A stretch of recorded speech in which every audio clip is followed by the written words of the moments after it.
Kembali lagi dalam mata pelajaran RBT tingkatan 1. Dalam bab 4 lakaran, hari ini cikgu akan menerangkan gaya visual lakaran, iaitu teknik rendering dan kesan cahaya dan bayang. Okey, sebelum kita pergi kepada teknik rendering, cikgu akan menerangkan apa itu gaya visual lakaran. Okey, gaya visual lakaran dia merujuk kepada teknik untuk menjadikan lakaran objek lebih realistik dan nampak menarik. Okey, objek kita tadi akan nampak seperti yang sebenar. Okey, kita buat lakaran saja, tapi kita nampak macam kita tangkap gambar lagi. Okey, biasanya mereka akan menghasilkan lakaran dalam bentuk 2D atau 3D. Realistik dan konseptual.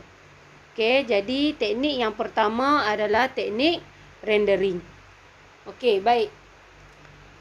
Rendering merupakan satu teknik yang digunakan untuk menghasilkan gaya visual lakaran objek agar lebih menarik dan realistik. Okey, dengan adanya teknik rendering ni, objek yang kita buat yang kita lakar tadi akan nampak lebih real lah. Kemudian rendering ni juga digunakan untuk memaparkan permukaan rata supaya kelihatan melengkung. Okey, atau membonjol keluar. Okey, contohnya kita nak lukis bola. Susah nak bagi nampak bola tu bentuk bulat. Okey, yang nampak macam realistik. Jadi kita menggunakan teknik rendering. Okey, selain daripada tu topi.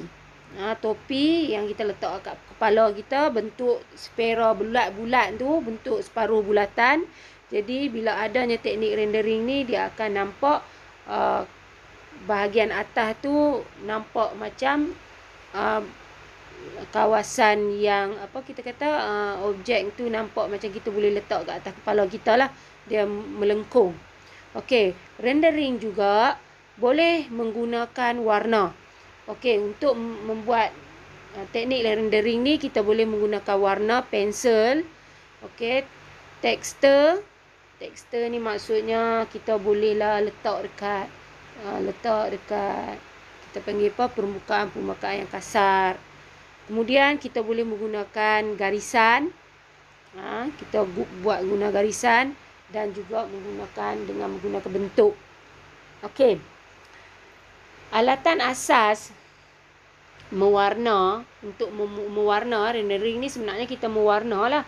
Okey, yang kita boleh guna adalah pensel warna, okey, pen penanda ataupun marker pen, highlighter pen, kemudian pen, kemudian dakwat dan juga pasta kapur. Boleh kita guna untuk membuat rendering. Okey. Kemudian kita tengok dekat sini contoh rendering. Okey, kalau kita buat lakaran, kita boleh rujuk dekat muka surat 88 dan 89 di buku teks. Kalau kita buat lakaran, kita hanya lukis topi, kita lukis beg macam biasa sajalah kita lukis. Okey, jadi bila adanya rendering, rendering ni dia akan menampakkan objek kita lebih realistik.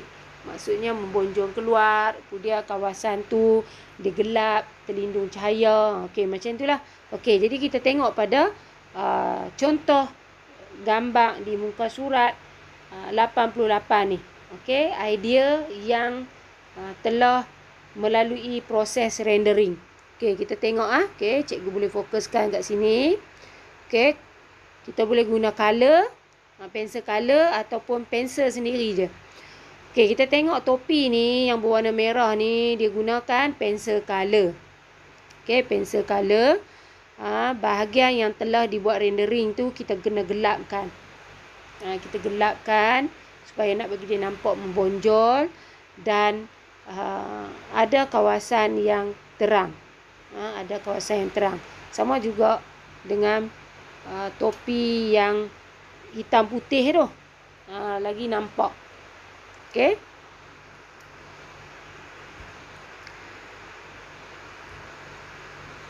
Okey, contoh macam ni dekat kawasan.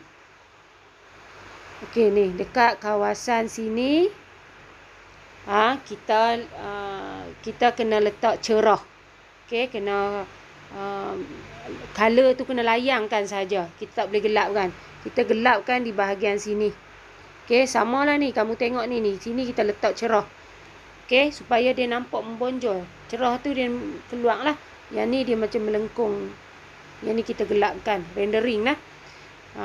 Sama juga di bahagian back ni. Okey, ini yang kita katakan proses rendering.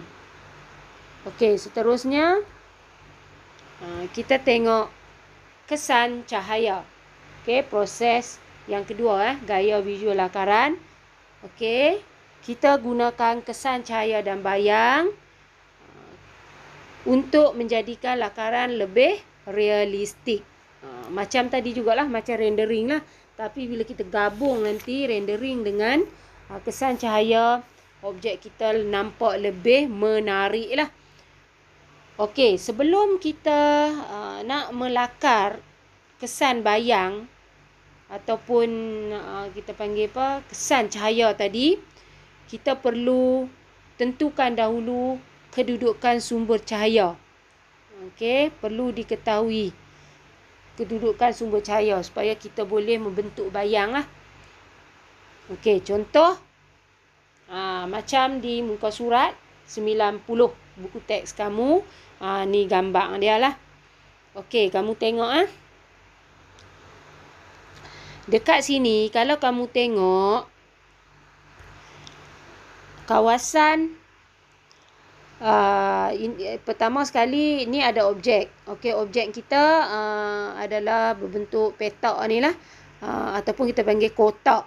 Okey, kita tentukan sumber cahaya datang dari sini.